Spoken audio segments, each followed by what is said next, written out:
untuk diputar ya, video yang dibuat oleh Andre Hussein.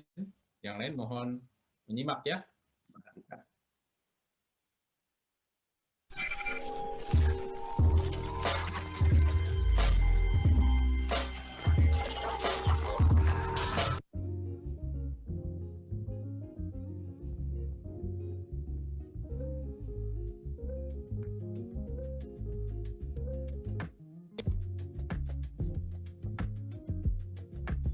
Sobat pembelajar, pada pertemuan kali ini kita akan membahas mengenai maksud, tujuan, asas, dan ruang lingkup pelayanan publik. Pelayanan publik diatur di dalam Undang-Undang Nomor 25 Tahun 2009. Pelayanan publik adalah kegiatan atau rangkaian kegiatan dalam rangka pemenuhan kebutuhan publik sesuai dengan peraturan perundang-undangan bagi setiap warga negara dan penduduk atas barang, jasa, dan pelayanan administratif yang disediakan oleh penyelenggara pelayanan publik. Undang-Undang Nomor 25 Tahun 2009 tentang pelayanan publik dimaksudkan untuk memberikan kepastian hukum dalam hubungan antara masyarakat dan penyelenggara dalam pelayanan publik. Terdapat 4 tujuan dan 12 azas. Selain itu, di dalam Undang-Undang Nomor 25 Tahun 2009 juga diatur mengenai ruang lingkup pelayanan publik yang meliputi pelayanan barang publik, pelayanan jasa publik, serta pelayanan administratif. Nah, bagaimana maksud, tujuan, azas, dan ruang lingkup pelayanan publik sebagaimana dimaksud dalam Undang-Undang Nomor 25 Tahun 2009? Untuk lebih jelasnya kita simak dalam tayangan berikut ini. Pokok bahasan terdiri dari 4 bagian. 1. Maksud dan tujuan pelayanan publik. 2. Asas-asas pelayanan publik. 3. Ruang lingkup pelayanan publik. 4. Penutup. Maksud dan tujuan pelayanan publik. Maksud pelayanan publik. Ini tentang pelayanan publik dimaksudkan untuk memberikan kepastian hukum dalam hubungan antara masyarakat dan penyelenggara dalam pelayanan publik. Tujuan pelayanan publik. A. Turutnya batasan dan hubungan yang jelas tentang hak, tanggung jawab, kewajiban, dan kewenangan seluruh pihak yang terkait dengan penyelenggaraan pelayanan publik. B. Terwujudnya sistem penyelenggaraan pelayanan publik yang layak sesuai dengan asas-asas pemerintahan dan korporasi yang baik. C. Terpenuhinya penyelenggaraan pelayanan publik sesuai dengan peraturan perundang-undangan. D. Terwujudnya perlindungan dan kepastian hukum bagi masyarakat dalam penyelenggaraan pelayanan publik. Asas pelayanan publik. A. Dengan umum. B. Kepastian hukum. C. Kesamaan hak. D. Keseimbangan hak dan kewajiban. E. Keprofesionalan. F. Partisipatif. G. Persamaan perlakuan atau tidak diskriminatif. H. Keterbukaan. I. Akuntabilitas. J. Fasilitas dan perlakuan khusus bagi kelompok rentan. K. Ketepatan waktu. L. Kecepatan, ketepatan, dan keterjangkauan. Ruang lingkup pelayanan publik terbagi menjadi 3 bagian. 1. Pelayanan barang publik. A. Pengadaan dan penyaluran barang publik yang dilakukan oleh instansi pemerintah yang sebagian atau seluruh dananya bersumber dari APBN atau APBD. B. Pengadaan dan penyaluran barang publik yang dilakukan oleh suatu badan usaha yang modal pendirian sebagian atau seluruhnya bersumber dari kekayaan negara atau kekayaan daerah yang dipisahkan. C. Pengadaan dan penyaluran barang publik yang pembiayaannya tidak bersumber dari APBN atau APBD atau badan usaha yang modal pendiriannya sebagian atau seluruhnya bersumber dari kekayaan negara atau kekayaan daerah yang dipisahkan, tetapi ketersediaannya menjadi milik negara yang ditetapkan dalam peraturan perundang-undangan. 2. Pelayanan jasa publik. A. Penyediaan jasa publik oleh instansi pemerintah yang sebagian atau seluruh dananya bersumber dari APBN atau APBD. B. Penyediaan jasa publik oleh suatu badan usaha yang modal pendiriannya sebagian atau seluruhnya bersumber dari kekayaan negara atau kekayaan daerah yang dipisahkan. C. Penyediaan jasa publik yang pembiayaannya tidak bersumber dari APBN atau APBD atau badan usaha yang modal pendiriannya sebagian atau seluruhnya bersumber dari kekayaan negara atau kekayaan daerah yang dipisahkan, tetapi ketersediaannya menjadi misi negara yang ditetapkan dalam peraturan perundang-undangan. 3. Pelayanan administratif. A. Tindakan administratif pemerintah yang diwajibkan oleh negara yang diatur dalam peraturan perundang-undangan dalam rangka mewujudkan perlindungan pribadi, keluarga, kehormatan, martabat, dan harta benda. B. Tindakan administratif oleh instansi non-pemerintah yang diwajibkan oleh negara dan diatur dalam peraturan perundang-undangan serta diterapkan berdasarkan perjanjian dengan penerima pelayanan. Bagian penutup. Bila kita mencari uang, kita akan dipaksa mengupayakan pelayanan yang terbaik. Tetapi jika kita mengutamakan pelayanan yang baik, maka kitalah yang akan dicari uang. Mario Teguh. sekali ini ya. Pergi ke warung membeli ciki, belinya lebih dari satu. Cukup di sini pertemuan kita kali ini. Sampai berjumpa di lain waktu. Terima kasih atas perhatiannya. Kamu pinter pantun, Andri. Baik. Ini bagus ya. Tadi berapa durasinya ini, Andri? 5 menit ya? 5 menit 3 detik, Pak. Oke, pas itu. Ideal banget. Terima kasih ya, Andri ya. Nanti kalau ininya saya tampilkan di KLC boleh ya, Andri? Saya Sangat akan boleh, Pak. tampilkan mungkin ya. Saya akan pilih nanti yang mohon ya nanti di ini ya, kok tahu tuh loh ya, nanti muncul di KLC itu di Kementerian Learning Center ya, Kementerian Learning Center. Jadi itu nanti kalau misalkan bagus videonya saya akan upload di sana ya. Mudah-mudahan bagus semua deh. Nanti yang mana-mana ya akan saya bilang. Baik, silahkan ada pertanyaan. Terima kasih ya Andre, risetnya bagus ininya. Pertanyaan, pernyataan, atau komentar terkait dengan video yang ditampilkan oleh Andre Husin, yang dibuat oleh Andre Husin. Silakan Indah Rahma. Saya ingin bertanya, kan tadi di video tadi ada asas pelayanan publik, profesionalitas. Nah, kita kan nanti bakal jadi pelayan publik tuh. Gimana sih caranya kita tetap memegang asas profesionalitas di luar kita akan jadi manusia biasa punya masalah pribadi gitu. Jadi kayak mana harus menjaga profesionalitas dalam melayani publik. Mau bertanya. Bagus. Bagus. Terima kasih ya Indah Rahmah ya. Jadi bagaimana ya meningkatkan profesionalitas di dalam pelayanan publik ya. Coba Andresin ditanggapi pertanyaan dari Indah. Silakan dijawab langsung. Baik, Pak. Terima kasih Indah. Nah, kalau menurut saya profesionalisme itu karena kelas bagian menurut saya profesional itu cuma satu, yaitu kepatuhan terhadap undang-undang. Menurut saya itu. Namun sebenarnya saya juga masih bingung karena saya pernah mendapatkan podcastnya Om Deddy sama Pak Sofyan Jalil, Menteri BPN. Dia mengatakan bahwa banyak teman-temannya yang di sana itu padahal sudah patuh terhadap undang-undang, namun karena undang-undang itu bertabrakan, jadi banyak yang masuk ke mana, Andre? Masuk ke itu Pak, masuk ke tahanan Pak. Oh, ke tahanan, ke penegak hukum ya? Iya Pak. Iya Pak. Padahal kata pasan itu dia sudah patuh terhadap undang-undang pun, namun karena bertabrakan undang-undang gitu Pak. Mungkin itu saja dari saya Pak. Ya, makasih ya Andre. Jadi Indah, apakah bisa diterima? Jadi meningkatkan profesionalitas itu dengan patuh ya kepada peraturan perundang-undangan ya, Andre ya. Selain itu apa sih Andre supaya kalian profesional selain patuh pada peraturan perundang-undangan apa ya kira-kira ya? Nah, itu Pak, kita PSN itu harus mementingkan kepentingan umum daripada kepentingan pribadi. Mementingkan kepentingan pribadi untuk kepentingan umum ya. Jadi kalau misalkan Andri ini suka main tenis nih ya, mohon maaf ya Andri, nggak tahu kamu hobinya apa Andri? Main apa? Tenis, bola, pingpong? Saya hobinya memancing Pak. Memancing, ah coba misalkan. Andri ini suka memancing, bukan mancing keributan bukan ya Andri ya? Bukan ya? Bukan Pak. Nah, Andri ini suka memancing, tapi beliau ini pas saat tugas, kan ada yang dilayani ini publik. Jadi misalkan Andri ini bertugas di kantor pelayanan publik di bidang kesehatan misalkan ya. Saya nggak tahu apakah nanti bidang kesehatan apa enggak, karena banyak sekali ya ini ya bidangnya ya. Nah, pada saat itu ada salah satu ya yang pasien misalkan ya, yang butuh Andri. Padahal Andri udah mau berangkat mancing nih.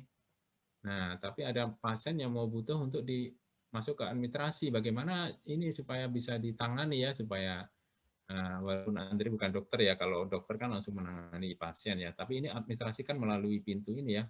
Misalkan udah mau tutup nih, udah mau mancing, dia datang gitu ya.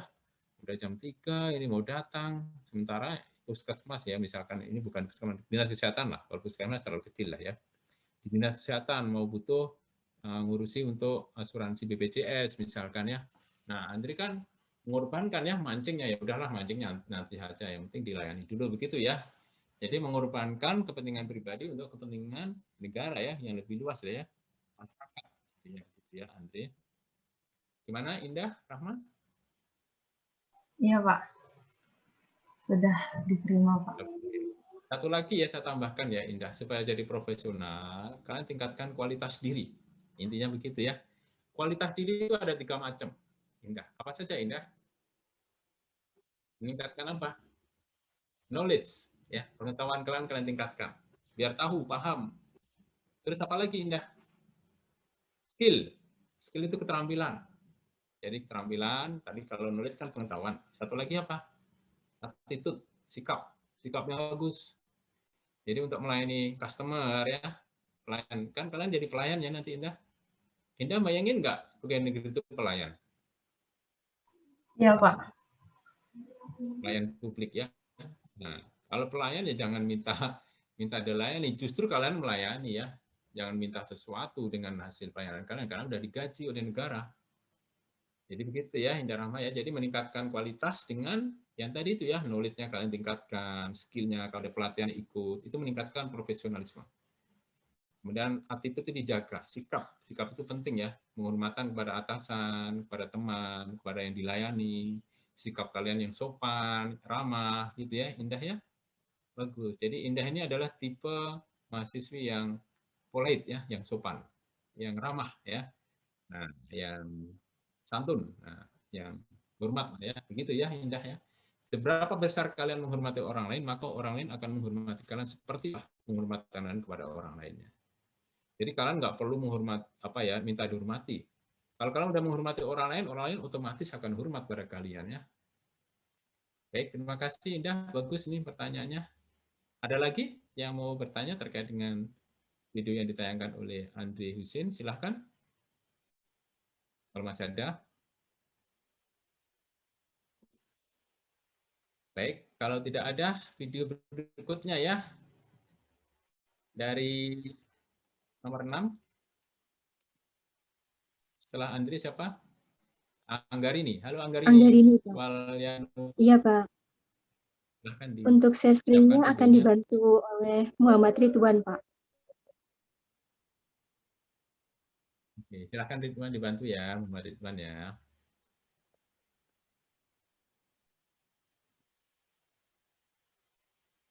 Ridwan, bisa share?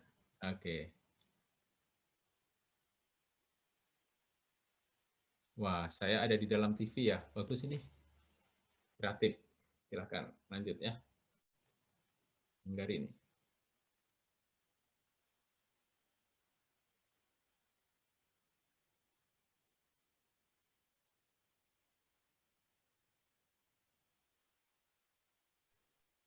Bentar ya, Pak.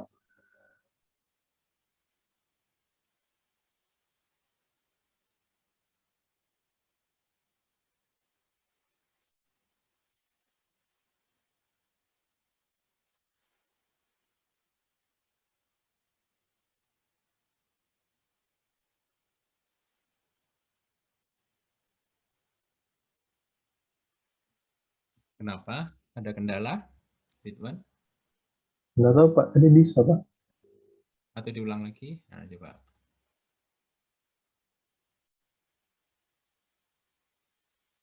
Nah, itu.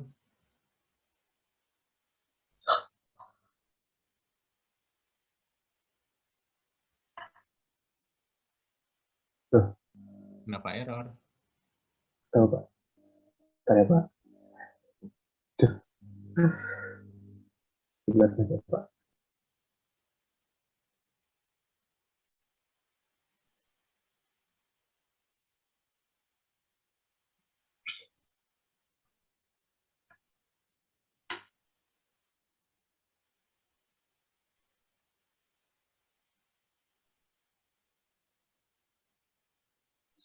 Gimana, Wan? Ya, bentar. Kalau nggak apa aja nggak apa. Yang lain kalau bisa bantu, atau ke Anissa dulu. Jadi Anggarini nanti setelah Anissa boleh, gitu ya.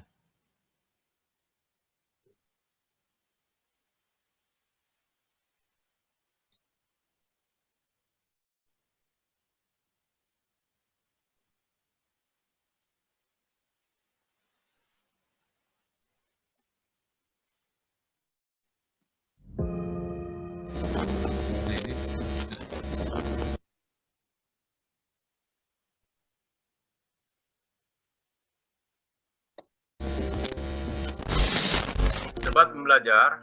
Pada pertemuan kali ini kita akan membahas mengenai pembina, organisasi penyelenggara, dan penataan pelayanan publik sebagaimana diatur di dalam Undang-Undang Nomor 25 Tahun 2009 tentang pelayanan publik.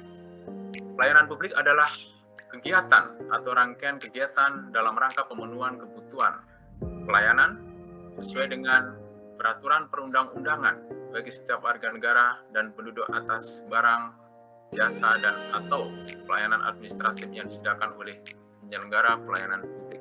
Dalam Undang-Undang Nomor 25 Tahun 2009 tersebut diatur antara lain mengenai pembina, organisasi penyelenggara, dan penataan pelayanan publik. Pembina pelayanan publik terdiri atas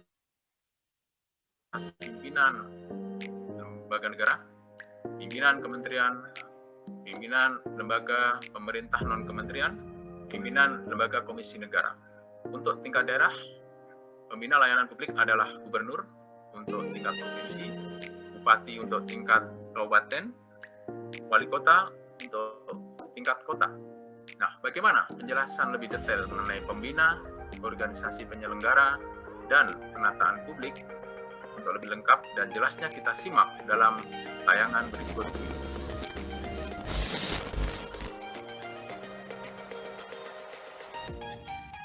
Video ini dibagi menjadi 3 bagian, yaitu pembina, organisasi penyelenggara, dan penataan pelayanan publik. Bagian pertama, pembina dan penanggung jawab pelayanan publik. Berdasarkan Undang-Undang Nomor 25 Tahun 2009 tentang pelayanan publik, guna menjamin kelancaran penyelenggaraan pelayanan publik, diperlukan pembina dan penanggung jawab. Adapun pembina terdiri atas A. Pimpinan lembaga negara, pimpinan kementerian, pimpinan lembaga pemerintah non-kementerian, pimpinan lembaga komisi negara atau yang sejenis, dan pimpinan lembaga lainnya. Pembina tersebut, kecuali pimpinan lembaga negara dan pimpinan lembaga komisi negara atau yang sejenis yang dibentuk berdasarkan undang-undang, wajib melaporkan hasil perkembangan kinerja pelayanan publik kepada Presiden dan Dewan Perwakilan Rakyat. B. Gubernur pada tingkat provinsi wajib melaporkan hasil perkembangan kinerja pelayanan publik masing-masing kepada Dewan Perwakilan Rakyat daerah provinsi dan menteri. C.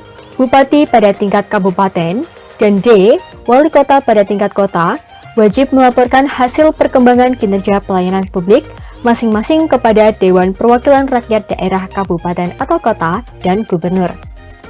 Penanggung jawab adalah pimpinan kesekretariatan lembaga atau pejabat yang ditunjuk pembina dengan tugas mengkoordinasikan kelancaran penyelenggaraan pelayanan publik sesuai dengan standar pelayanan pada setiap satuan kerja, melakukan evaluasi penyelenggaraan pelayanan publik, dan melaporkan kepada pembina pelaksanaan penyelenggaraan pelayanan publik di seluruh satuan kerja unit pelayanan publik. Bagian kedua, organisasi. Organisasi penyelenggara berkewajiban menyelenggarakan pelayanan publik sesuai dengan tujuan pembentukan yang meliputi pelaksanaan pelayanan, pengelolaan pengaduan masyarakat, pengelolaan informasi, pengawasan internal, penyuluhan kepada masyarakat, dan pelayanan konsultasi. Bagian ketiga, evaluasi dan pengelolaan pelaksana pelayanan publik. Penyelenggara berkewajiban melaksanakan evaluasi terhadap kinerja pelaksanaan di lingkungan organisasi secara berkala dan berkelanjutan, serta melakukan peningkatan kapasitas pelaksana. Penyelenggara dapat bekerja sama dengan antar penyelenggara maupun dengan pihak lain. Kerjasama antar penyelenggara dapat dilakukan dalam rangka meningkatkan efisiensi dan efektivitas pelayanan. Kerjasama tersebut meliputi kegiatan yang berhubungan dengan teknis operasional pelayanan dan atau pendukung pelayanan. Kerjasama penyelenggara dengan pihak lain dilakukan dalam bentuk penyerahan sebagian tugas penyelenggaraan pelayanan publik dengan syarat pihak lain wajib berbadan hukum Indonesia, tidak menambah beban masyarakat, tidak boleh lebih dari 14 hari, dan tidak boleh dilakukan pengulangan. Sekian video pembelajaran ini, sampai jumpa pada kesempatan berikutnya.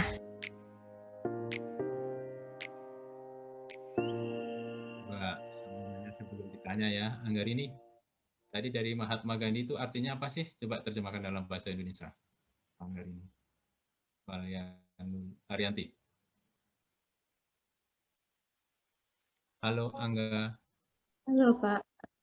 Iya, apakah suara saya terdengar? Ya, terdengar. Ya, intinya dari Mahatma Gandhi itu, kalau kita ingin menjadi manusia yang terbaik, kita juga harus memberikan pelayanan terbaik gitu untuk orang lain juga. Intinya begitu ya.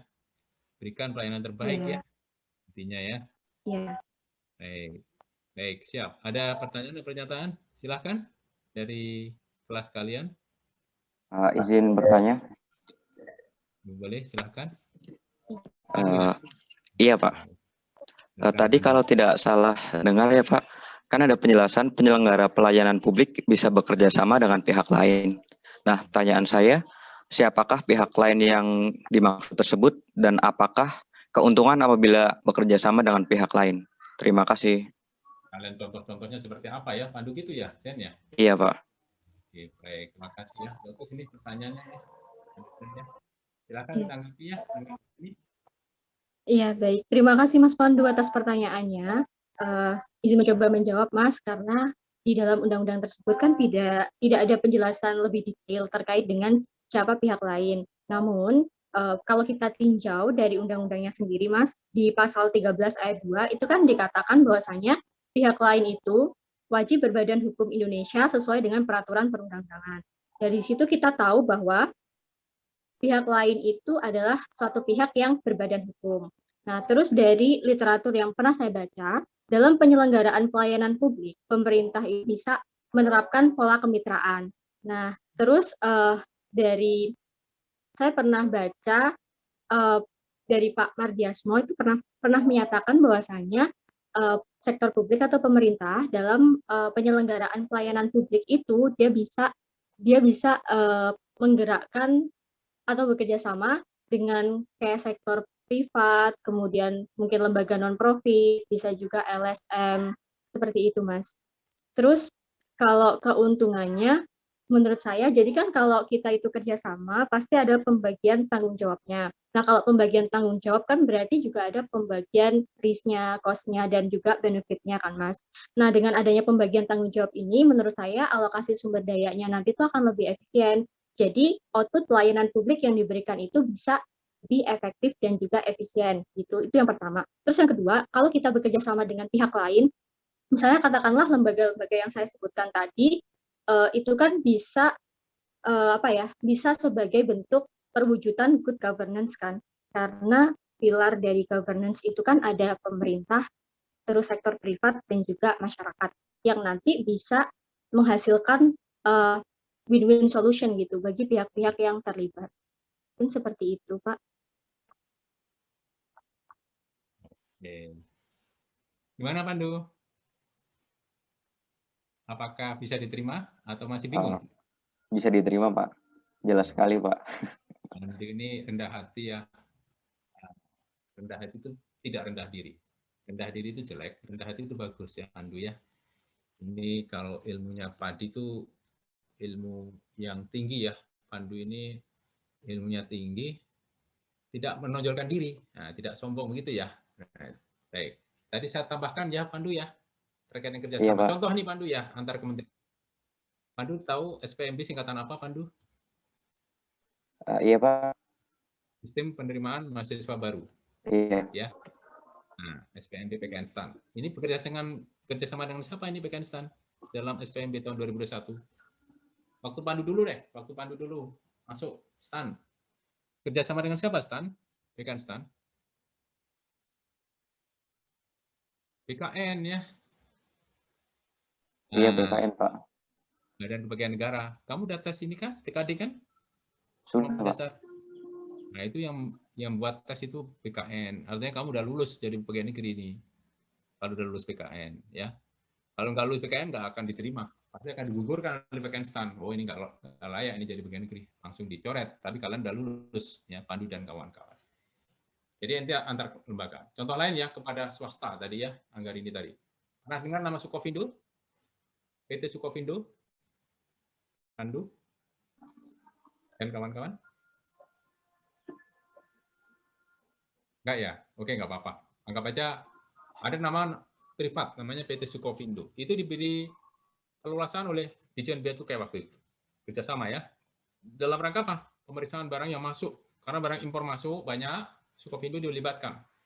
SDM di Bea Cukai nggak cukup. Itu namanya kerjasama ya dengan pihak swasta tadi itu ya. Begitu ya, Pandu ya. Terima kasih, bagus tadi pertanyaannya. Iya, Ada Pak. lagi? Terima kasih, Pak. Terima kasih kembali.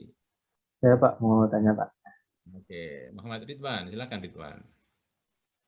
Jadi di video tadi kan ada di slide terakhir kalau nggak salah syarat untuk bekerja sama itu tidak boleh lebih dari 14 hari.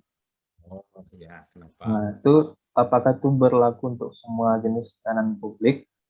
Terus bentuk-bentuk kerjasamanya itu kayak apa aja gitu Pak? Terima kasih. Oke, kenapa dibatasi 14 hari? Terus yang kedua, bentuk-bentuk kerjanya seperti apa? Apakah itu berlaku untuk semua pelayanan publik gitu ya?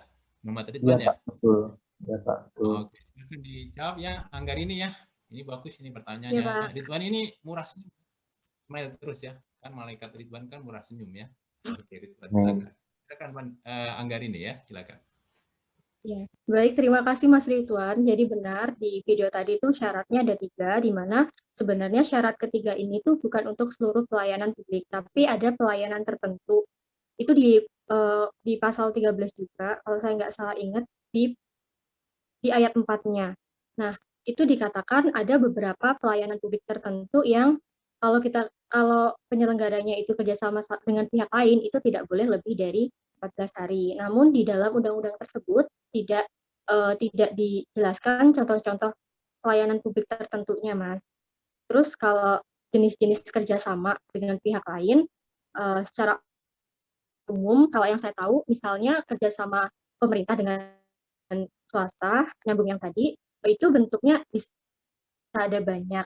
Bisa dalam bentuk kayak operation and maintenance, di mana kayak pemerintah itu bekerja sama dengan sektor swasta, namun dalam hal ini pemerintah itu adalah penyedia layanan yang utama.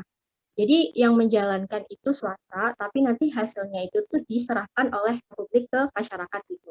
Terus kedua, mungkin bentuknya itu bisa kayak build, operate, transfer, Mas. Mungkin kan itu sering banget kita jumpai di pembangunan infrastruktur kayak begitu kan, Mas. Di mana pemerintah itu berkedudukan sebagai pemilik infrastruktur tersebut beserta regulatornya. Kemudian yang ketiga itu, setahu saya ada lagi yang namanya wrap around edition. Itu merupakan kerjasama antara pemerintah dan juga swasta, di mana swasta itu di mana swasta itu tuh akan membangun dan juga mendanai tambahan fasilitas publik. Jadi dia hampir mirip kayak BOT tadi. Dan biasanya kalau yang wrap around edition ini tuh dia diterapkannya di kayak pelayanan publik yang jalan, kemudian kayak air bersih, pengolahan limbah, kayak gitu. Terus bisa juga bentuknya itu leasing. Jadi untuk pelayanan publik yang penyediaan capital asset gitu, Mas. Kayak misal pembangunan gedung atau penyediaan armada kendaraan gitu. Gimana, Mas? Gimana, Ridwan? Apakah bisa Itu diterima? jelas banget Pak. Bisa Pak. Oke, terima kasih ya, Anggar ini ya.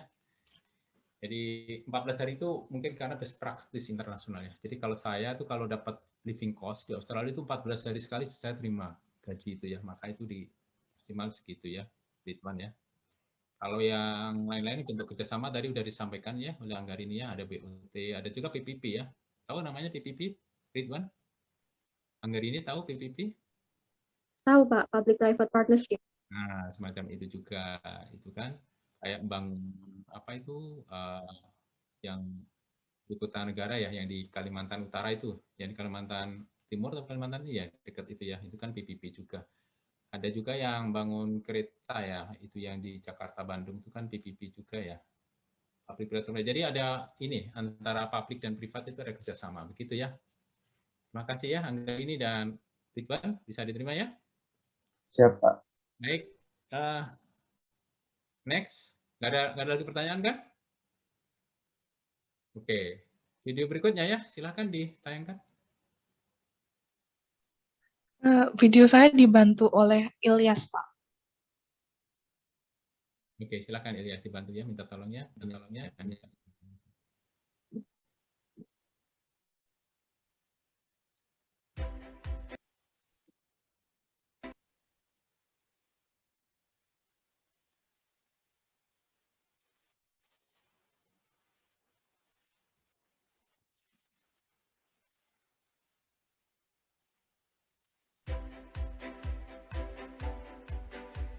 Sobat Belajar, pada pertemuan kali ini kita akan membahas mengenai hak, kewajiban, dan larangan bagi penyelenggara dan pelaksana pelayanan publik. Di dalam Undang-Undang Nomor 25 Tahun 2009 mengatur mengenai pelayanan publik. Pelayanan publik adalah kegiatan atau rangkaian kegiatan dalam rangka pemenuhan kebutuhan publik sesuai dengan peraturan perundang-undangan bagi setiap warga negara dan penduduk atas barang, jasa, dan atau pelayanan administratif yang disediakan oleh penyelenggara pelayanan publik. Penyelenggara pelayanan publik adalah setiap institusi penyelenggara negara, korporasi, kemudian lembaga independen yang dibentuk berdasarkan undang-undang untuk kegiatan pelayanan publik dan badan hukum lain yang dibentuk semata-mata untuk kegiatan pelayanan publik.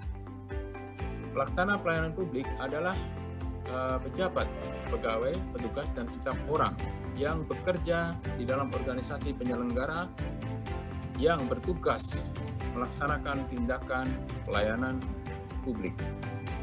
Nah, bagaimana hak, kewajiban, dan larangan bagi penyelenggara dan pelaksana pelayanan publik? Untuk lebih jelasnya kita simak dalam tayangan berikut ini. Dan kewajiban bagi penyelenggara.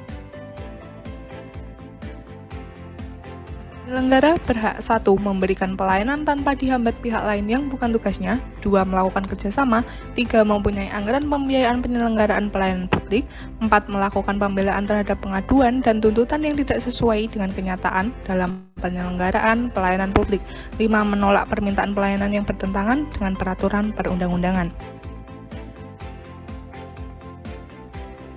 Selanjutnya, penyelenggara berkewajiban 1. Menyusun dan menetapkan standar pelayanan. 2. Menyusun, menetapkan, dan mempublikasikan maklumat pelayanan. 3. Menempatkan pelaksana yang kompeten. 4.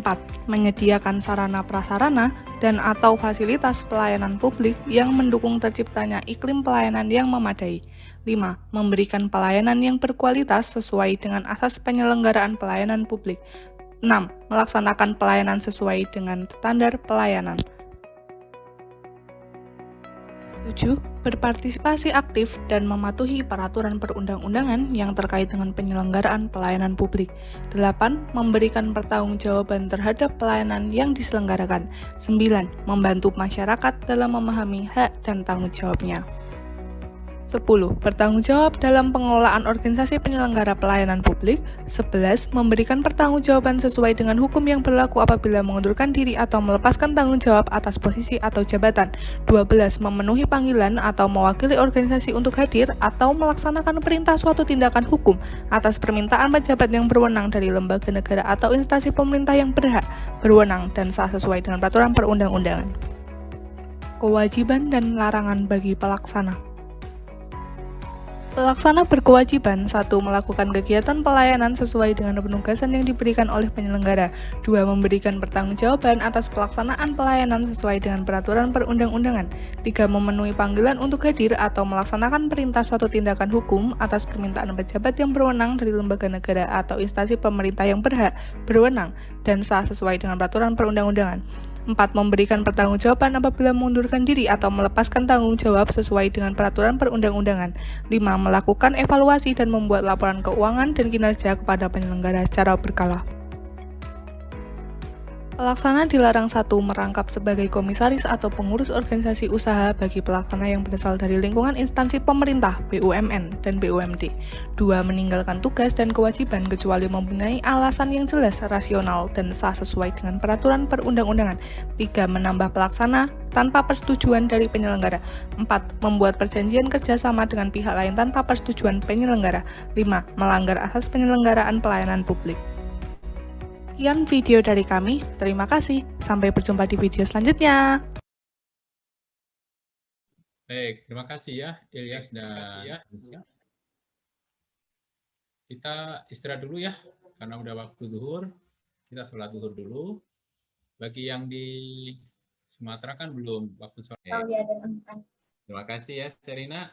Kevin, apakah sudah gabung, Kevin? Alfian Nur? Sudah, Pak. Nah, Kevin, tolong dicatat yang tadi tanya ya. Serina. Oh iya, Pak.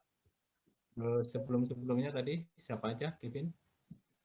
Ada Pandu Ridwan. Betul. Serina. Terus sebelumnya Pandu? Ada Indah, Pak. Indah. Ridwan. Udah saya catat tadi, Pak. Oke, Ridwan. Udah catat ya? Di partisipasi ya. Makasih ya, Kevin. Kevin Iya, boleh Pak. juga. Silakan, Kevin.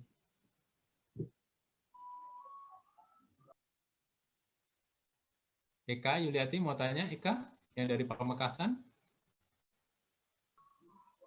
Tidak, Pak. Tadi keluar soalnya ada gangguan jaringan. Sinyal ya. Iya, Pak. Baik. Baik, tidak ada yang bertanya lagi?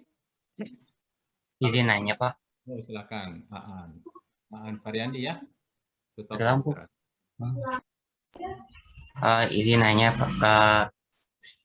Nggak tahu saya udah nanya belum ya ini mengenai larangan. Tadi itu ada larangan ini apa rangkap sebagai komisaris Oh, iya. atau pimpinan BUMN. Nah itu kenapa ya? Oh, kok dilarang begitu ya? Oh, bagus ini, Aan ini. Nah, Iya, Pak. ini bisa menjelaskan Nisa ini. Tolong Nisa dijawab ya, Nisa. Ya, menurut saya kalau misalnya kayak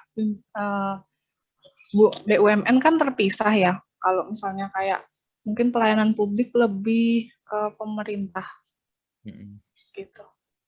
Jadi apa ya? Ya Apa ya? gitu. Gimana, Aan? Apakah bisa diterima gitu? Mungkin begini ya. Lebih jelas nanti disambung sama Bapak. Pas saya jadinya nyambung kan Nisa. Baik, coba baca ini tuh larangan bagi pelaksana. Komisaris, apalagi tampilkan lagi. Coba ada nggak di situ? Komisaris sama apa? Di pasal berapa itu, Nisa? Pasal 17, Pak.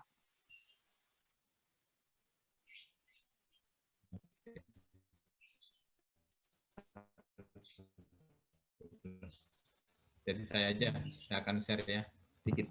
Ini bagus ini, kreatif ya, apa kritis ya, apa ya? Nah ini kan ada larangan ya tadi itu ya.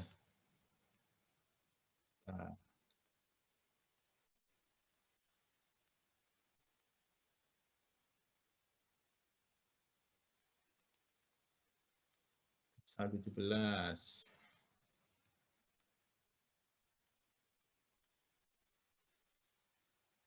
Oke, ini saya share dulu ya sedikit bentar ya.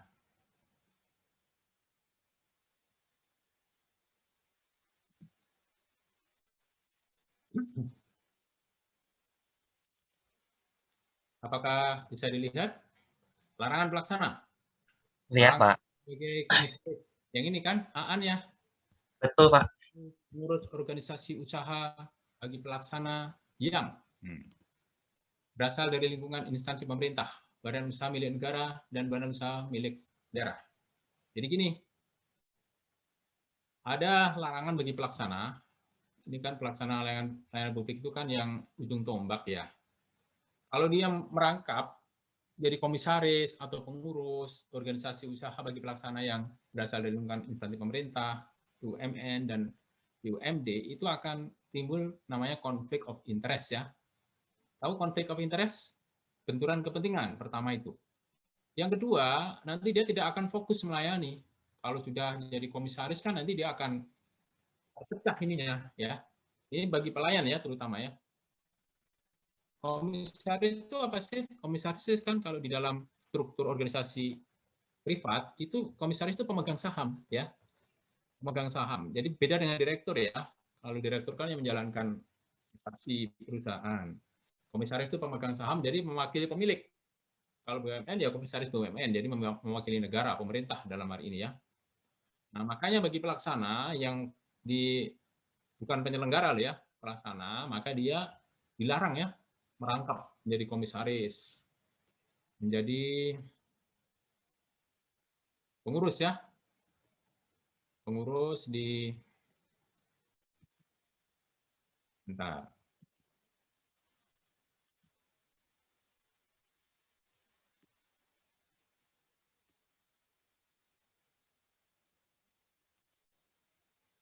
Oke, jadi gitu ya, Aan ya.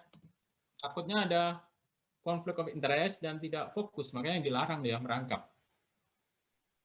Kalau merangkap kan dia nanti akan nggak optimal pelayanannya, karena dia harus di dua kaki, begitu ya, Aan ya. Maka bagi pelaksana layanan publik, dia tidak boleh ya merangkap.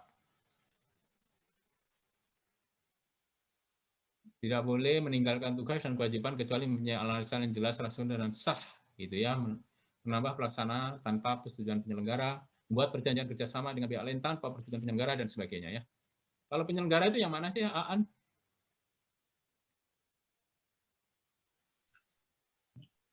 Kalau penyelenggara itu yang level lebih tinggi daripada pelaksana. Penyelenggara itu kalau dirjen pajak berarti yang level-level direktur, level dirjen itu namanya penyelenggara. Tapi pelaksana itu yang kantor pelayanan gitu ya, Aan? Kantor pelayanan pajak. Terima kasih, bagus Aan. Kevin ditambahkan ya buat Aan ya, Kevin. Aan sebentar, kamu pernah saya ajar ya sebelumnya ya, Aan ya? Belum pernah, Pak. Waktu di HKN? HKN beda lagi, Pak. Keuangan publik? Oh, Iya. beda ya. Ibu-ibu, Pak. Ibu-ibu ya sudah nggak apa-apa. Saya itu ingat-ingat ini aja. Oh berarti bukan Aan. Kamu misalnya ada yang nama Aan yang lain ya berarti ya. Baik Aan. Iya, Pak, ada nama lain, Pak. Ya, soalnya Aan-nya ada 2. Ada 2. Oh iya betul, mungkin Aan satunya. Baik Aan, semoga sehat dan sukses ya. Alhamdulillah tadi bagus pertanyaannya. Ada lagi yang lain silahkan. Ada waktu sedikit buat Anissa untuk menjawab kalau ada. Baik, kalau tidak ada jelas video ya. Video terakhir dari siapa ini? Nomor 8 ya. Aulia. Benar Pak, dari saya Pak. Aulia Nurul Latifah, silakan Aulia. Iya, untuk menayangkan videonya saya meminta bantuan kepada Mas Ridwan. Kepada Ridwan, iya. Minta tolong ya Ridwan.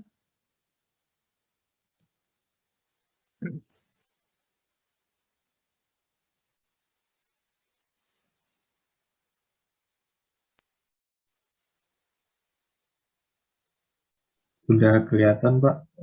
Oke, sudah kelihatan. Silakan. Pada pertemuan kali ini kita akan membahas mengenai komponen standar pelayanan, maklumat pelayanan, sistem informasi pelaporan publik, serta pengelolaan pelayanan publik. Menurut Undang-Undang Nomor 25 Tahun 2009 tentang pelayanan publik, diatur bahwa penyelenggara pelayanan publik berkewajiban menyusun dan menetapkan standar pelayanan yang memperhatikan kemampuan penyelenggara, kebutuhan masyarakat, dan kondisi lingkungan. Nah, bagaimana komponen standar pelaporan, maklumat pelayanan, sistem informasi pelayanan publik, serta pengelolaan pelayanan publik? Maka untuk kita simak dalam tayangan berikut ini. Baik, terima kasih Pak Subagio atas kesempatannya. Perkenalkan, saya Aulia Nur Latifah. Pada kesempatan kali ini, saya akan menjelaskan tentang pelayanan publik yang termuat dalam pasal 21 hingga 28 dalam Undang-Undang Nomor 25 Tahun 2009. Dalam pasal tersebut memuat beberapa hal, yaitu komponen standar pelayanan, maklumat pelayanan, sistem informasi pelayanan publik, dan pengelolaan pelayanan publik. Langsung saja, yang pertama adalah tentang komponen standar pelayanan publik yang termuat dalam pasal 21. Nah, di pasal ini ada setidaknya 14 komponen standar yang harus termuat dalam pelayanan publik, yaitu adalah dasar hukum, persyaratan, sistem, mekanisme dan prosedur, jangka waktu penyelesaian, biaya atau tarif, produk pelayanan, sarana, prasarana dan atau fasilitas, kompetensi pelaksana, pengawasan internal, penanganan pengaduan, saran dan masukan, jumlah pelaksana, lalu ada juga jaminan pelayanan yang memberikan kepastian pelayanan dilaksanakan sesuai dengan standar pelayanan, jaminan keamanan dan keselamatan pelayanan dalam bentuk komitmen untuk memberikan rasa aman, bebas dari bahaya dan risiko keraguan, serta evaluasi kinerja pelaksana. Lalu pasal selanjutnya adalah pasal 22 yang memuat tentang maklumat pelayanan. Dalam dua ayat yang termuat, ayat 1 menjelaskan bahwa penyelenggara berkewajiban untuk menyusun dan menetapkan maklumat pelayanan yang merupakan pernyataan kesanggupan penyelenggara dalam melaksanakan pelayanan sesuai dengan standar yang dimuat dalam pasal 21 yang sudah saya sebutkan di awal tadi. Sedangkan ayat kedua menyatakan bahwa penyelenggara berkewajiban untuk mempublikasikan maklumat pelayanan tersebut secara jelas dan luas kepada pengguna pelayanan. Nah, berikut saya sertakan contoh maklumat pelayanan. Ini adalah contoh maklumat pelayanan yang berbentuk poster, biasanya tuh ditempel di tembok di mana kita bisa melihat dengan jelas gitu. Biasanya di tempat antrian atau di tempat pelayanan tersebut dilakukan. Selanjutnya adalah pasal 23 yang memuat tentang sistem informasi pelayanan publik atau biasa disebut SIPP. Dalam pasal ini dijelaskan bahwa dalam rangka memberikan dokumen informasi, SIPP itu harus berskala nasional. Nah, untuk yang berskala nasional itu menteri adalah orang yang bertanggung jawab terhadap SIPP. Selanjutnya, SIPP itu harus menyediakan semua informasi pelayanan publik yang berasal dari penyelenggara pada setiap tingkatan.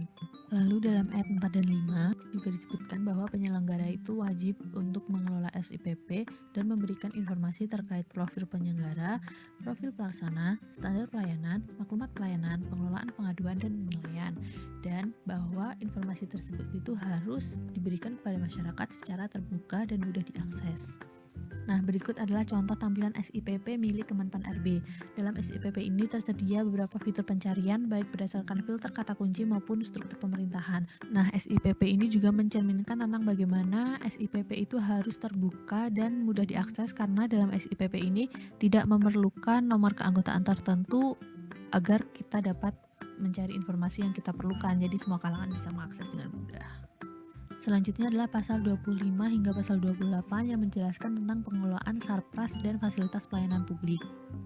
Nah, dalam pasal 25 sendiri itu memuat tentang bagaimana penyelenggara dan pelaksana itu bertanggung jawab terhadap pelaksanaan pelayanan publik, juga tentang aspek-aspek pertanggungjawabannya, juga tentang laporan pelaksanaan yang akan dievaluasi dan direview berdasarkan peraturan perundang-undangan.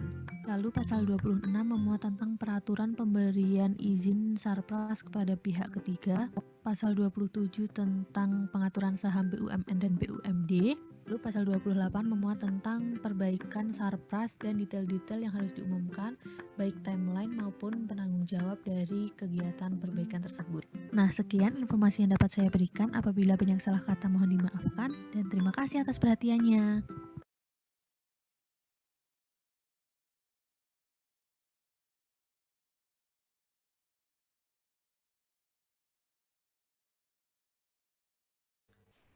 Ya, sudah Pak. Maaf sebelumnya, mikrofon Bapak belum di-unmute ya Pak?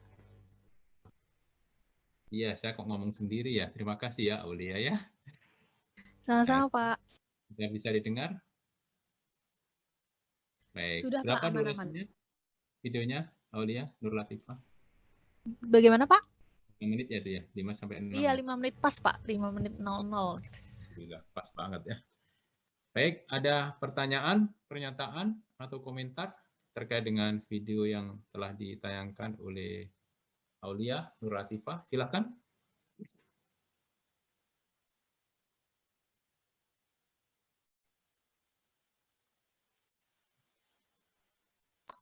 Saya Pak, izin bertanya Pak. Oke, Andri Husennya silakan Andri. Andri ini tadi menayangkan video, kan ditanya orang ya. Nah, sekarang balas dendam ya, Andri nanya ya. Enggak. Oke, Andri. Saya ingin tanya tentang contoh maklumat. Kadang di berita itu kan ada misalkan maklumat telegram Kapolri gitu. Itu maksudnya karena melalui telegram atau bagaimana ya? Terima kasih. Oke. Silakan Aulia ditanggapi ya. Terima kasih atas pertanyaan dari Mas Andri. Jadi sebenarnya arti dari maklumat sendiri itu adalah pengumuman dari suatu hukum yang sering dikaitkan dengan beberapa keadaan tertentu seperti itu. Nah, untuk hal itu sebenarnya beda itu ya Mas Andri ya, beda bidang dengan maklumat yang kita bahas sekarang, karena maklumat sekarang itu tentang pelayanan publik. Jadi bagaimana penyelenggara maupun pelaksana pelayanan publik itu menyatakan bahwa mereka itu siap untuk melayani masyarakat berdasarkan dengan PP 21 dari 14 komponen tersebut. Jadi bagaimana mereka itu siap dengan sepenuh hati untuk melayani masyarakat, pernyataan kesiapan seperti itu. Namun sepertinya untuk maklumat dari Kapolri atau maklumat dari organisasi, misal terkait awal puasa dan lain-lain, atau terkait peraturan tertentu, nah itu pengumuman terkait hal yang sedang dibahas, jadi bukan maklumat pelayanan publik, setahu saya seperti itu. Ya, kalau yang di Polri biasanya memang ini ya. Tapi kalau yang di Kementerian Agama bisa jadi itu maklumat itu pelayanan publik juga loh, Aulia Nur Latifah. Misalkan tentang amal Ramadan, maklumat dari Menteri Agama. Iya. Nah, awal Ramadan jatuh pada hari Selasa.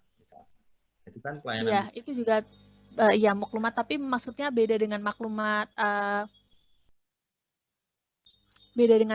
yang terkait pernyataan kesiapan seperti itu, Pak. Yang dibahas di sini kan terkait maklumat kesiapan bagaimana penyelenggara dan pelaksana itu akan melakukan pelayanan publik seperti itu. Mungkin itu seperti yang saya katakan tadi, bahwa maklumat itu adalah seperti pengumuman seperti itu ya, Pak, pernyataan dari peraturan seperti itu.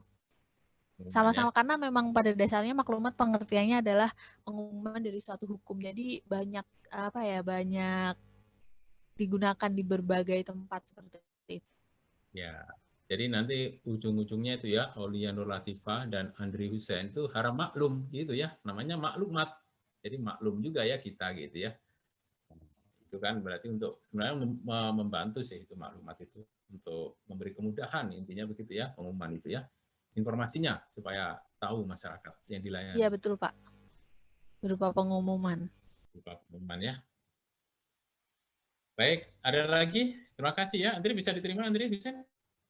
Sudah bisa diterima, Pak. Terima kasih, Pak Aul. Oke. Sama-sama, Andri.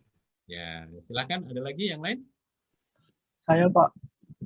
Siapa ini? Kevin ya? Ya, silakan, Kevin. Kevin. Nah, ini. Jadi saya mau menanyakan mengenai standar pelayanan yang ditampilkan oleh Aul tadi yang pada pasal 21 ya. Nah, sebelumnya dengan video yang ditampilkan oleh Anggar ini dikatakan bahwa pelayanan publik ini bisa dilaksanakan oleh suatu entitas berdasarkan standar pelayanan entitas tersebut. Sedangkan yang ditayangkan oleh Aul adalah standar pelayanan berdasarkan pasal 21. Nah, jadi sebenarnya standar pelayanan yang digunakan oleh entitas kita untuk melaksanakan pelayanan publik itu menggunakan yang mana? Menggunakan pasal 21 atau sesuai dengan kebijakan entitas itu sendiri? Terima kasih, Aul. Oke, izin gitu ya. Fokus ini silakan Aulia.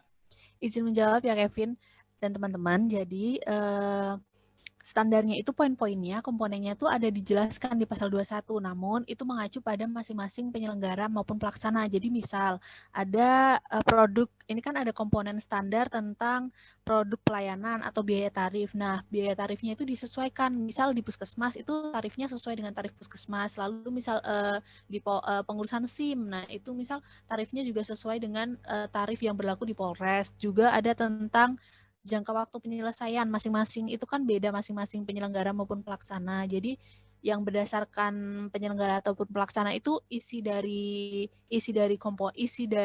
penjelasan komponen. Tapi kalau yang saya jelaskan itu tentang komponen standar yang gambaran umum. Jadi harus memuat apa aja. Nah, nanti isinya dari misal dasar hukumnya, terus isinya dari kompetensi pelaksana itu kan beda-beda juga ya, kompetensi pelaksana antara puskesmas, antara kantor polisi, antara kantor Kementerian Agama, seperti itu. Oke. Gimana Kevin? Bisa diterima Kevin? Bisa Pak.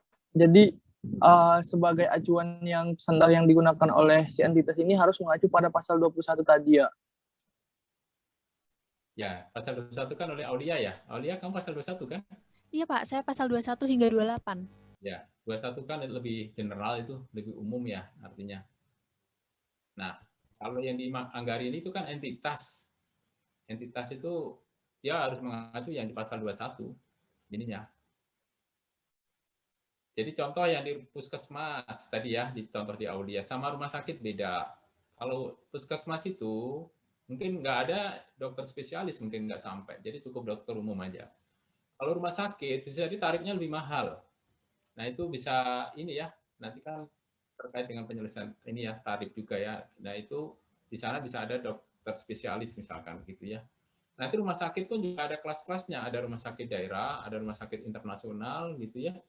Nah, ada juga yang rumah sakit yang kecil atau yang besar gitu ya. Nah, nanti ada istilahnya kelas-kelas tertentu ya. Nah, ini bisa jadi beda-beda ya ininya standarnya ya, Kevin ya. Tapi harus ada jangka waktu penyelesaian berapa lama, tarifnya harus jelas juga begitu ya. Yang di pasal 21 gitu kan, Kevin ya. Oke, terima kasih ya Kevin. Tolong kamu catat yang aktif ya, termasuk kamu ya. Jangan kamu nggak nyatet diri kamu sendiri ya. Nah, di situ ya. Terima kasih. Sama tadi dari Andri Sen tadi juga bagus pertanyaannya ya. Baik, ada lagi? Yang mau bertanya silahkan teman-teman, kalau masih ada yang kurang jelas. Sebelumnya maaf Pak, izin menyampaikan ada pertanyaan dari Mila untuk Anissa. Ya. Ada di kolom chat pertanyaannya. Oh, di chat. Ya. Oke, silakan ditanggapi ya. Bisa? Iya, Pak. Oh, ini bagus nih. Dari Mila ya? Mila Fadil. Iya, Pak, dari Ya, Mila. jaringannya karena nggak stabil, jadi dia nanya lewat. Oke. Pada larangan bagi penyelenggara dan ini ya, dan pelaksana publik bagian yang kedua kan terdapat pengecualian dibolehkannya meninggalkan tugas dan kewajiban dengan alasan yang jelas. Nah ini seperti apa ini ya pengecualian tersebut ya? Bagus ini. Silakan ditanggapi. Ini dari Aulia atau dari ini? Anissa? Punya saya, Pak, yang tadi. Anissa, Iya. silakan Anissa. Anissa. Kalau yang di undang-undangnya sini tidak ada penjelasannya seperti apa, tapi mungkin kalau yang alasan logis seperti itu mungkin yang kayak tidak bisa ditinggalkan, maksudnya kayak mungkin pelaksananya meninggal dunia atau mungkin kalau misal kan tadi kan pelaksana itu lebih kayak petugasnya atau orangnya yang menjalankan ya, Pak. Iya, menjalankan pelayanan publik. Berarti mungkin bisa meninggal dunia atau mungkin ada ada pelanggaran yang mengharuskan jadi ada tindak pidana atau seperti itu mungkin, Pak. Gitu jawaban saya.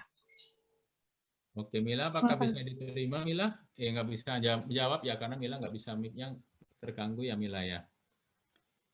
Mungkin saya tambahkan saja ya, di sini ya, Anissa Puspita Sariwardani ya. Ini kan meninggalkan tugas dan kewajiban kecuali mempunyai alasan yang jelas. Alasan jelas ini bisa jadi misalkan ya, kalian lagi di kantor, di pelayanan ya, kemudian ada berita ya, misalkan saudaranya ya yang sakit mendadak atau rumah sakit ya, sehingga misalkan anak atau siapa ya yang hubungan keluarga dekat ya, sehingga kalian bisa meninggalkan pelayanan ya, tapi ada alasan yang jelas, rasional dan sah ya sesuai dengan peraturan perundang-undangan. Jadi diperbolehkan ya.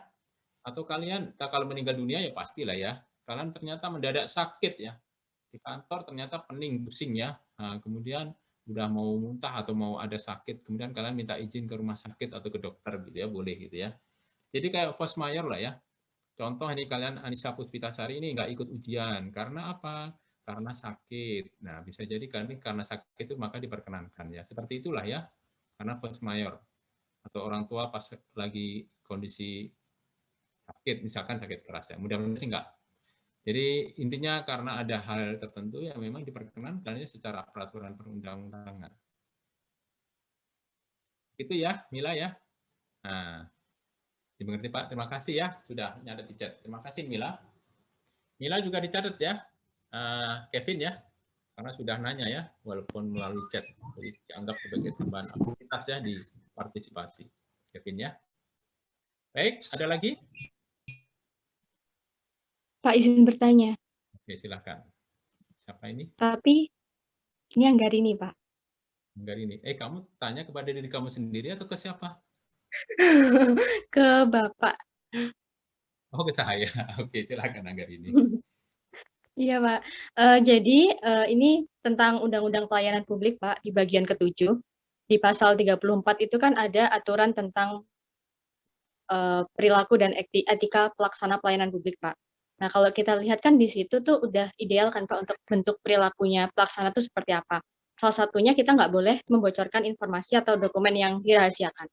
Tapi kalau kita teliti lebih dalam, Pak, di pasal 56 dan sampai 58 itu, dia tidak ada sanksi yang yang akan dijatuhkan kalau kita melanggar pasal 34 itu, Pak. Kenapa kok tidak ada sanksinya ya, Pak? Nah, inilah terkait ya. dengan Ini kan etika yang pelayanan publik ini kan yang memberikan ini kan ombudsman ya. Kamu tahu nggak ombudsman Anggarini? Jadi lembaga yang memonitor tentang pelayanan publik kan ombudsman. Ombudsman itu nggak bisa memberikan sanksi secara langsung, dia hanya rekomendasi. Nanti yang memberikan sanksi siapa? Atasan.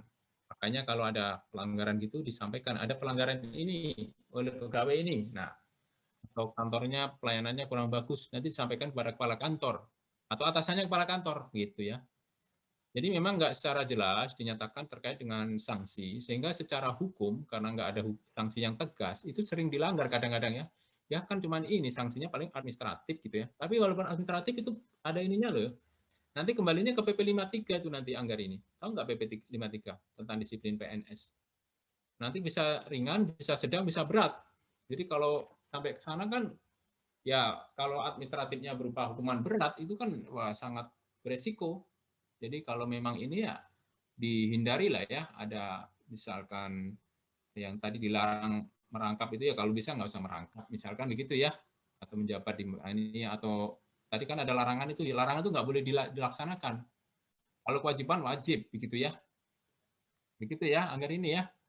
Jadi memang secara tegas nggak ada tapi ada rekomendasi. Rekomendasi itu biasanya di CC-kan ke Pak Presiden. Presiden perintahkan ya udah nanti PP 53 hubungannya dengan disiplin ya PNS. Baik, terima kasih ya Anggarini, bagus pertanyaannya. Ada lagi yang lain silakan. Kevin ditambahkan ya Anggarini ya. Baik, Pak.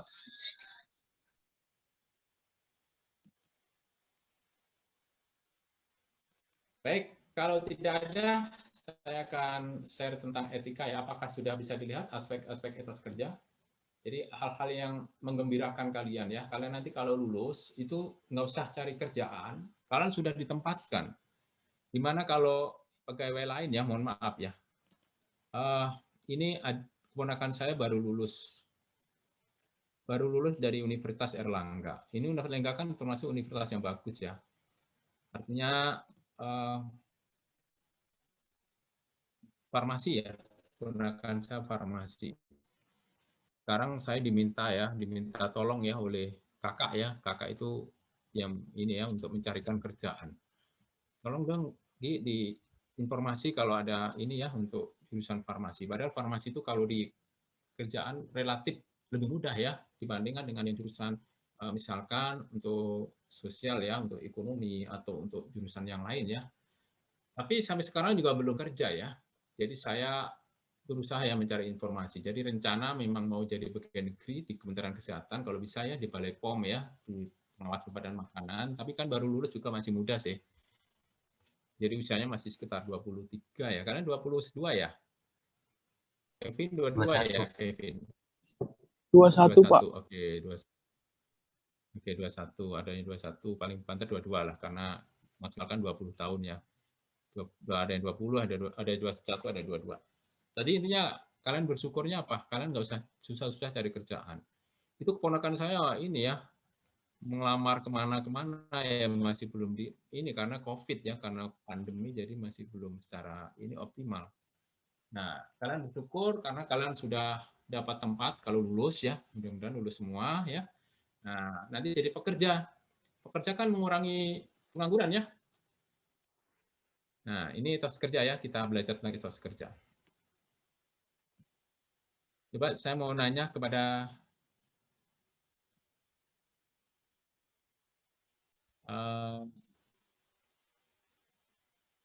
Apa Raisa ya? Halo Raisa. Raisa bisa dengar? Raisa. Tingkat pengangguran Indonesia itu berapa persen, Raisa? Unemployment rate. Ada yang tahu berapa persen?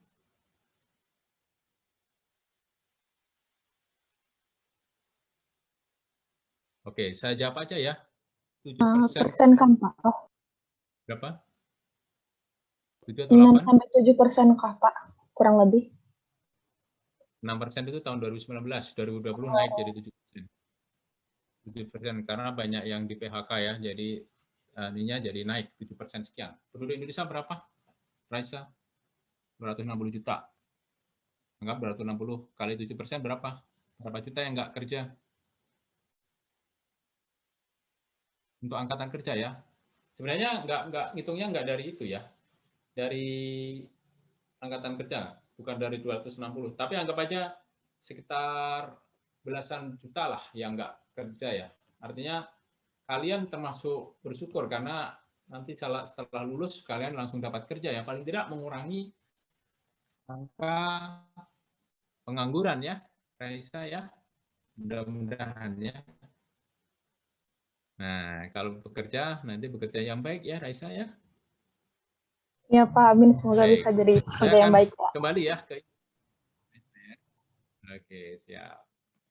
Saya akan kembali ke etos kerja. Etos kerja ini kenapa kalian pelajari supaya kalian mematuhi ya aspek-aspek etika kerja itu seperti apa ya.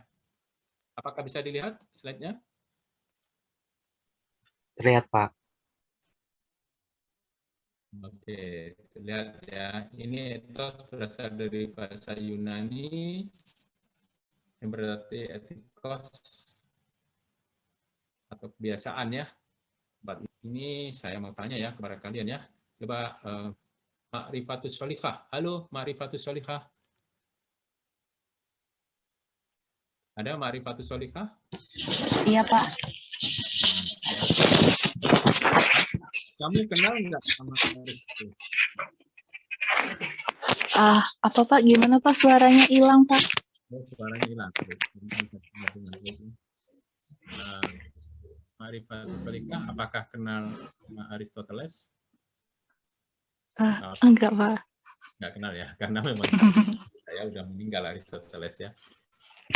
Oke, paling tidak di etika kan ada itu tokoh Aristoteles itu. Oh, iya Pak. Ini ya dari filsuf Yunani itu ya.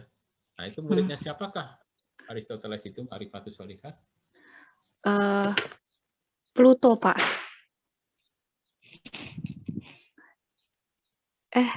Pluto apa Plato? Pluto itu nama planet. Plato Pak, maaf Pak. Ketuker.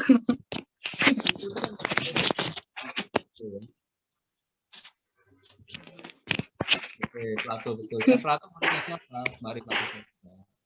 Plato muridnya. Plato muridnya.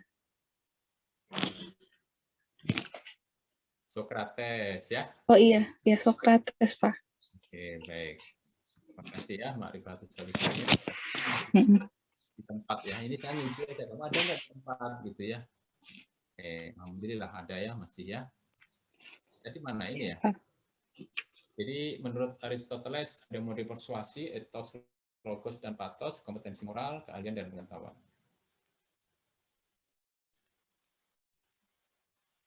Ini menurut Webster Dictionary mendefinisikan etos sebagai guiding beliefs of person, group or institution. Jadi keyakinan untuk menuntut seorang ya, petunjuk ya, guiding itu petunjuk. Menurut The New Oxford Advanced Learner's Dictionary mendefinisikan etos sebagai the characteristic spirit, moral values, ideas or beliefs of a group, community or culture. Jadi kalau bisa kalian nanti punya kamusnya bahasa Inggris ya.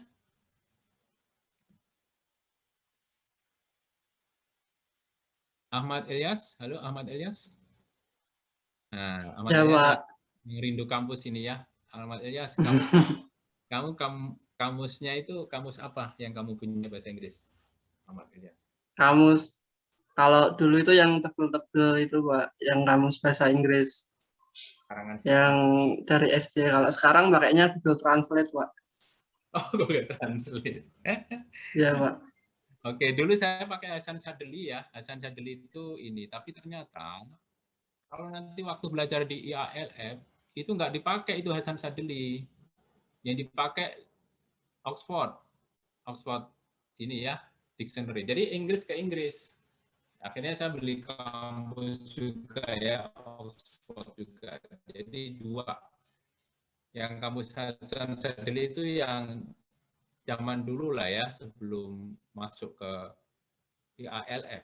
Baik, kamu di Google ya, Elias ya. Iya, Pak. Jadi lebih murah ya Google ya, jadi nggak usah beli kamus ya. Baik, kita lanjut ya, Elias ya. Ini ada The New Oxford Advanced Learner's Dictionary. Kalau kalian punya uang bisa dibeli ini ya, bagus ini kamusnya ya. Ini menurut Anuraga ya, etos kerja merupakan suatu pandangan dan sikap suatu bangsa atau umat terhadap kerja.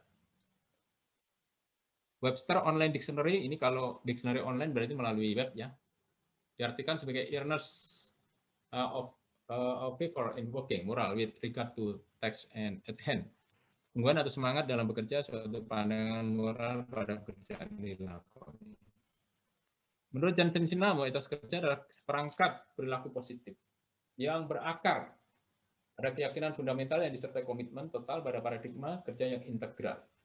Jadi kesimpulan, melalui berbagai pengertian secara etimologis maupun praktis dapat disimpulkan bahwa etos kerja merupakan seperangkat sikap atau pandangan mendasar yang dipegang sekelompok manusia untuk menilai bekerja sebagai suatu hal yang positif bagi peningkatan kualitas kehidupan sehingga mempengaruhi perilaku kerja.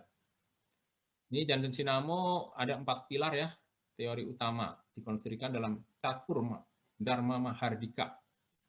Nah, mau nanya lagi ya pada apa ya?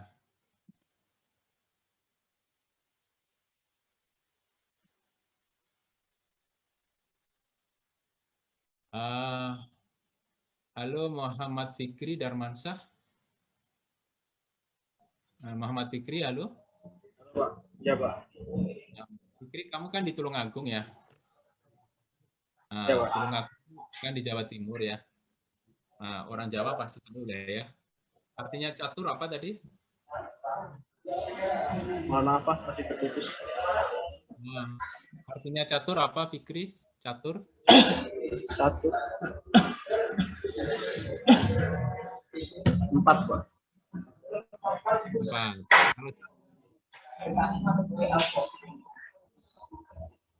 Kalau satu apa? Kalau catur 4 kali itu? Eka. Ya. Bahasa apa sih itu? Jadi, Fikri, bahasa apa?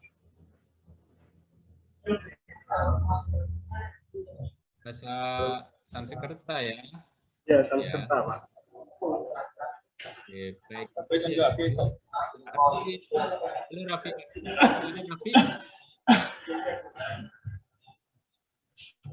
kasih Fikri. Ada Raffi, ini Raffi. Iya, Pak. Nah, Raffi, kamu apa ada hubungan dengan Raffi Ahmad ya? Oh, enggak, Pak. Beda aliran darah, Pak. Oh, beda ya. Tapi kok mirip-mirip Raffi Ahmad gitu loh, ini saya lihat. Oh, kayak artis begitu ya. Baik, Raffi, saya mau nanya, kamu tinggal di mana sekarang? di Jambi, Pak. Oh, kamu nggak kenal bahasa Sanskerta ya, Raffi ya? Enggak, Pak. Tapi pernah dengar-dengar aja, Pak. Nah, coba tadi kalau satu kan Eka ya, kalau dua apa, Raffi? Kalau 4 kan catur ya.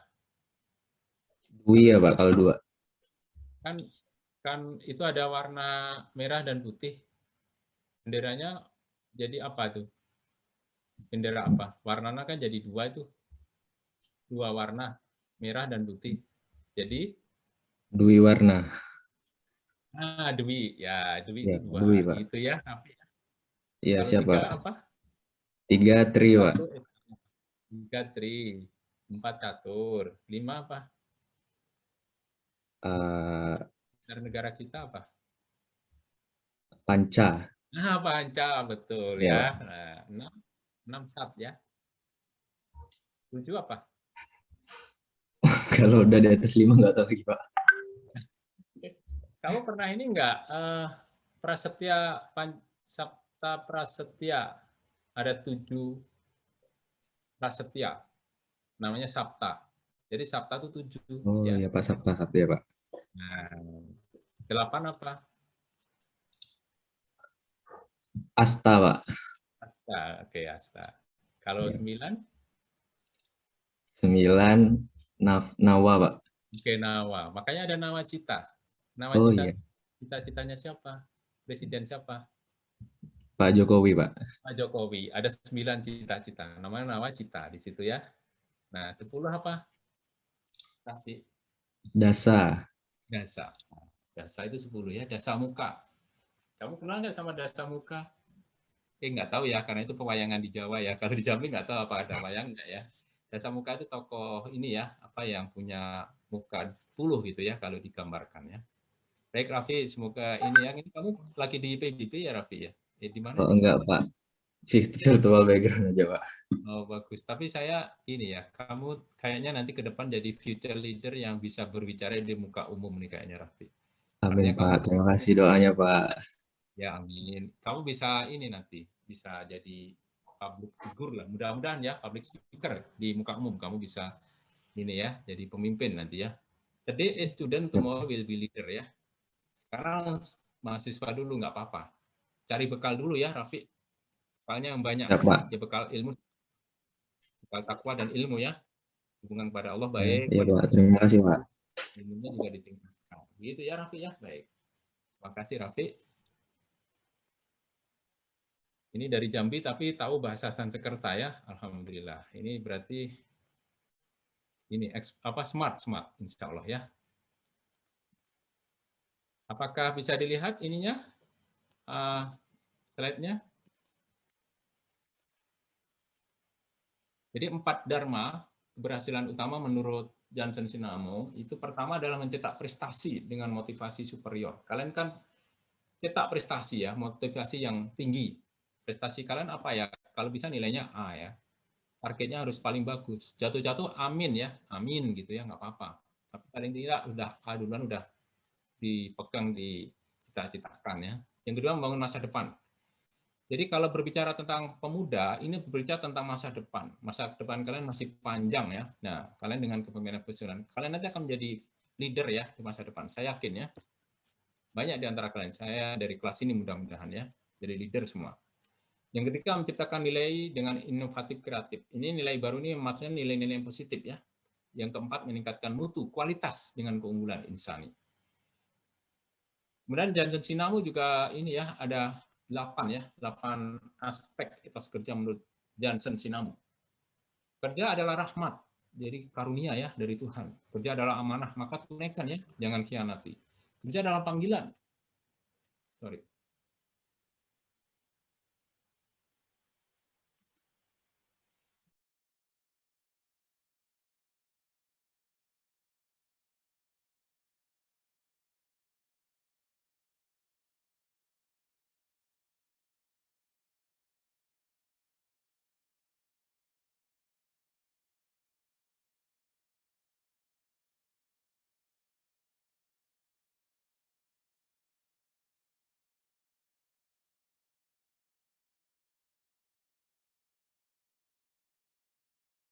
Maaf Pak, masih di mute ya?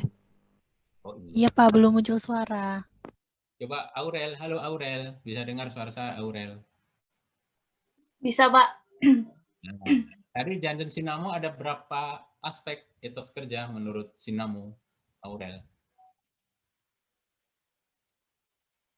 Ada berapa aspek etos kerja menurut Sinamo? Ada 4 Pak. Oh, 4 itu yang catur mahardika. Yang catur mahardika itu namanya adalah 4 dharma keberhasilan utama, ya, Aurel. Tapi ada 8 Pak, 8 Pak. Ada aspek etos kerja. Nah, ada 8 ya. Iya, Pak. Well, di antara 8 aspek itu, mana yang menurut teori Maslow merupakan kebutuhan yang paling tinggi, Aurel? Teori kebutuhan Maslow. Kenal nggak sama Maslow, Aurel? Kamu pernah belajar manajemen, kan? Iya, Pak. Nah, mudah-mudahan masih ingat ya. Yang mana yang menurut Maslow itu kebutuhan yang paling tinggi di situ, yang kerja itu yang mana menurut Maslow? Aurel, coba. Aktualisasi diri, Pak. Benar, self aktualisasi. Jadi kerja adalah aktualisasi. Apa artinya aktualisasi, Aurel?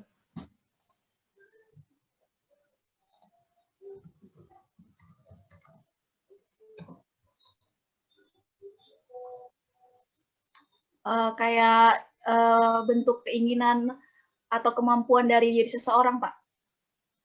Oke, kemampuan ya. Itu aktualisasi. Kalau menurut Maslow, itu ada berapa sih tahapan kebutuhan itu, Aurel? Menurut Maslow. Kebutuhan? Ada 5 kan? Yang paling tinggi aktualisasi Ada 5. ya. Yang paling rendah. Nah, apa saja coba sebutkan? Kebutuhan akan dasar ya. Pertama ya, basic needs ya. Ya, Pak. Terus apa lagi? Atasnya keamanan ya.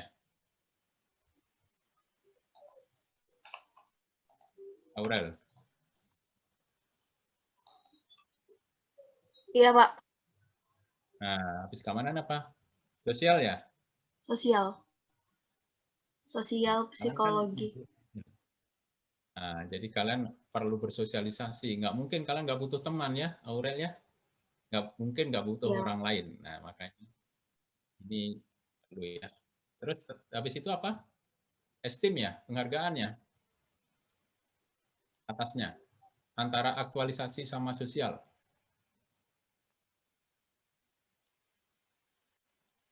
Ya, butuh penghargaan ya. Yang terakhir adalah aktualisasi. Begitu ya, Aurel ya? Ya, Bapak Pak. ini mengulang mata kuliah yang lain, tapi ternyata ada hubungan ya, beririsan ya, antara mata kuliah etika dan anti korupsi dengan mata kuliah yang lainnya. Terima kasih ya, Aurel ya. Bagus, aktualisasi diri, kalian nanti ini ya, kebutuhan tertinggi ya, menurut Maslow ya, orang Amerika ya. Ini adalah 8 aspek etos kerja menurut Sinamo, ada 8 tadi ya. Kemudian, apakah bisa dilihat ininya, slide-nya? Bisa, Pak. Ini Anuraga, menyatakan sikapnya seharusnya mendasar bagi seorang dalam beri nilai pada kerja. Bekerja adalah hakikat kehidupan manusia. Jadi kalau nggak bekerja ya menyalahi kodrat ya. Pekerjaan adalah suatu berkat dari Tuhan, karunia ya. Pekerjaan merupakan sumber penghasilan yang halal dan tidak amoral. Jadi kalau mau sumber penghasilan yang halal ya kerja. Kerja merupakan suatu kesempatan untuk mengembangkan diri dan berbakti. Terakhir, pekerjaan merupakan sarana pelayanan dan perwujudan kasih. Jadi karena kalian kerja dengan tulus ikhlas ya, melayani dengan penuh kasih ya. Ada 4 ya ini, indikator kerja yang tinggi menurut Ahmad Kuchman. Yang pertama, menempatkan pandangan tentang kerja sebagai suatu hal yang amat luhur bagi eksistensi manusia. Kerja dirasakan sebagai aktivitas yang bermakna, ada nilai ya, makna, manfaat. Yang ketiga, kerja dihayati sebagai suatu proses yang membuat ketekunan dan sekaligus sarana yang penting untuk mewujudkan cita-cita. Cita-cita kalian bisa diwujudkan melalui proses ya dalam bekerja. Yang keempat, kerja dilakukan sebagai bentuk ibadah. Kalau kalian bekerja dengan baik, dengan benar, bermanfaat, itu ada nilai ibadahnya. Itu dicatat ya sebagai amal kebaikan. Tapi kalau kalian tidak melaksanakan kerja dengan baik, misalkan korupsi, nah itu kebalikannya ya. Malah dosa ya, bukan ibadah lagi ya. Kemudian 5 indikator yang rendah ya menurut Kuchman. Itu dirasakan sebagai hal yang membebani. Jadi jangan sampai kalian menjadi beban ya. Oke, saya mau nanya kepada kalian ya. Bima, halo Bima. Bima, kamu di Sumatera Utara. Coba answer this question, Bima. What is the most beautiful day? Are you listen, Bima? What is the most beautiful day? What is the most beautiful day? I think kan ada Senin sampai Minggu. Hari apa yang paling indah menurut Bima? I think Sunday. Sunday. Dan itu hari Minggu ya? Yes, sir. Nah, kenapa hari Minggu kok paling indah, Bima? Because I can enjoy a whole day without any business. Oke, without any business. Oke. Nanti ting ya, rubah ya Bima ya. The most beautiful day is Monday, ya Bima. Kenapa Monday? Karena hari kerja. Jadi kalau besok hari ini ya, sekarang kan hari Kamis ya, besok hari Jumat, hari Sabtu, hari Minggu, hari Senin adalah yang paling indah. Karena udah mulai kuliah ya kalian ya. Nah nanti di ini ya, supaya kalian rubah yang tadinya hari Minggu menjadi hari Senin ya, Bima ya. Jadi pas hari Senin tuh kalian cita, wah besok Senin kerja, saya senang sekali begitu ya Bima ya. Nah, harus masuk kuliah, harus kerja begitu ya Bima. Yes, sir. Oke, jadi kalian harus menyenangi hari apa tadi Bima? Monday ya? Yes. Senin ya? Oke, thank you Bima. Thank you, sir. You're welcome. Jadi menurut ini ya, jangan sampai jadi beban, kurang dan bahkan tidak menghargai hasil kerja manusia. Kerja dipandang sebagai penghambat dalam memperoleh kesenangan, jangan sampai ya. Karena kalian hobi tertentu, kerja kemudian dianggap penghambat, jangan. Kerja dilakukan sebagai bentuk keterpaksaan, jangan terpaksa. Karena itu jadi beban, nggak optimal nanti. Kerja di hati hanya sebagai bentuk rutinitas. Nah, tadi untuk coba saya mau nanya kepada kalian ya. Pada siapa ini ya? Indah. Halo Indah. Indah Rahma. Halo Indah. Indah, kamu kemarin PKL di mana Indah? Ya Pak, di BPKAD Pak. BPKAD. Apa yang kamu lakukan Indah? Kayak pindah-pindah bidang gitu Pak. Di bidang akuntansi, aset, perbendaraan gitu. Oh, mantap. Kalau itu payah itu, senang. Kalau yang satu bidang saja, jemu ya? Iya, sengaja biar dapat experience semuanya Pak. Nah, jadi untuk menghindari rutinitas atau kejenuhan, salah satunya dengan cara Indah Rahmah tadi, pindah-pindah ya, mutasi, gitu ya. Nah, selain itu Indah, apa yang dilakukan supaya nggak jemu? Selain mutasi? Mencari apa sih hal-hal baru gitu Pak, keluar dari comfort zone. Ya, inovatif ya, hal-hal yang baru yang bermanfaat ya, Indah, bagus. Mengembangkan diri juga untuk masa depannya, Indah. Oke, bagus. Terima kasih ya Indah ya. Jadi ini ada ini ya dari Indah ya supaya nggak rutin ya mutasi ya pindah-pindah mencari hal-hal yang baru ya dan mengembangkan diri ya Indah ya. Baik, terima kasih ya Indah. Ini ada 6 faktor ya yang mempengaruhi etos kerja. Pertama agama, yang kedua budaya, yang ketiga sosial politik. Yang keempat, kondisi lingkungan geografis, pengaruh ya ini ya terhadap etos kerja. Yang kelima, pendidikan. Yang keenam, struktur ekonomi. Jadi ada 6 ya yang mempengaruhi etos kerja. Ini menurut Herzberg ada 2 motivasi ya, motivasi intrinsik dan motivasi ekstrinsik. Intrinsik itu dari dalam ya. Ada di situ ada semangat ya, ada pengakuan, pencapaian sukses, achievement ya, advance, meningkatkan karir ya, responsibility, growth, possibility dan pekerjaan itu sendiri. Kalau ekstrinsik dari luar ada gaji ya, status, keamanan kerja, kondisi kerja itu dari luar ya, kebijakan organisasi, hubungan dengan kerja dan sebagainya ya. Nah ini antara etika kerja dan etika profesi. Jadi kalau nanti kalian jadi anggota IAI, kalian masuk profesi ya, jadi akuntan. Nanti ada etika profesi. Kalau etika kerja itu bagi semua ya yang bekerja, PNS maupun BPPK ya, ASN itu terikat oleh etika kerja. Jadi yang bedakan itu ya, kalau profesi itu khusus ya, akuntan, pengacara, dokter, itu ya profesi. Baik, saya mau tanya ya, apakah ada yang tahu saya sebagai dosen, selain dosen, profesi saya sebagai apa? Ada yang tahu? Saya terikat asosiasi di profesi apa? Saya ada 2 asosiasi yang saya ikuti ya. profesi saya ya, selain dari terikat kerja tadi, kan ada etika profesi yang harus saya patuhi ya. Ada yang tahu? Ada yang pernah browsing nama saya di Google, di Tribun News, Subagio, calon pimpinan KPK 2014? Sudah ada yang pernah Google? Oke, nggak apa-apa. Saya kasih tahu aja ya, daripada menunggu-nunggu ya, nanti kelamaan ya. Udah waktunya udah jam 13.08, tinggal 2 menit lagi ya.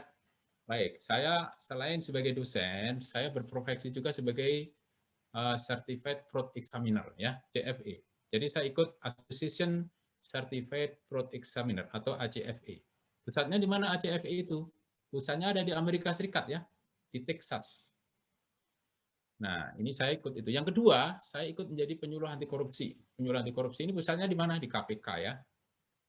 Jadi itu dua profesi yang saya ikuti selain sebagai dosen ya. Nah, dosen itu juga profesi juga. Jadi saya ASN, dosen, Certified Fraud Examiner, penyuluh anti korupsi. Begitu ya, Indah dan kawan-kawan ya, Rahmat. Oke, kita lanjutkan sedikit lagi ya, tinggal sedikit lagi.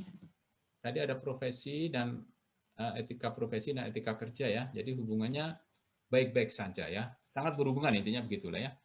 Nanti kalian pelajari ya, ada 17 kewajiban PNS, kemudian ada 15 larangan ya. Ini dari PP 53 2010. Ini nilai-nilai yang ditunjukkan oleh PNS, ada ketetapan berlaku MHK, dan seterusnya ya. Ada 9. Ini ada nilai-nilai terkait dengan nilai Pancasila, ada 10 ya. Kemudian etos kerja bagi seorang muslim, ini ada 5 ya. Baik, terima kasih ya atas perhatiannya. Sampai di sini, apakah ada pertanyaan atau pernyataan sebelum ditutup?